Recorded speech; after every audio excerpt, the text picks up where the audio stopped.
ఈ దీక్ష చేయకపోయి ఉంటే ఆ 3,000 మంది కూడా రేపో మాపో తొలగించే ప్రక్రియలోనే ఉన్నారు. కనీసం ఇప్పటికైనా పాలకులు మేలుకోవాలని మేము దీక్ష చేయబోతే మీకేమిటి అభ్యంతరం?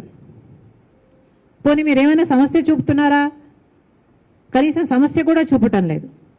నిజానికి విశాఖ స్టీలు కాంగ్రెస్ పార్టీ నిర్మించిన ఒక ఇండస్ట్రీ. విశాఖ స్టీలు ఎప్పటిదో 1971లో ఇందిరాగాంధీ గారు దాని శంకుస్థాపన చేస్తే ఆ తర్వాత రాజీవ్ గాంధీ గారు ప్రధానమంత్రి అయిన తర్వాత దానికి కావాల్సిన పూర్తి నిధులు ఇప్పించి ఆ ప్రాజెక్టును పూర్తి చేస్తే ఆ తర్వాత వచ్చిన ప్రధానమంత్రి పివి నరసింహారావు గారు దాన్ని జాతికి అంకితం చేశారు. అంత గొప్ప ప్రాజెక్టు స్టీల్ ఉత్పత్తిలో probably the best project in this country.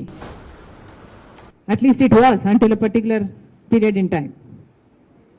మరి అలాంటిది అంత గొప్ప ఇండస్ట్రీగా ఉన్నది మరి చంద్రబాబు గారు ఏం చేశారు? అంతకుముందు జగన్మోహన్ రెడ్డి గారు ఏం చేశారు?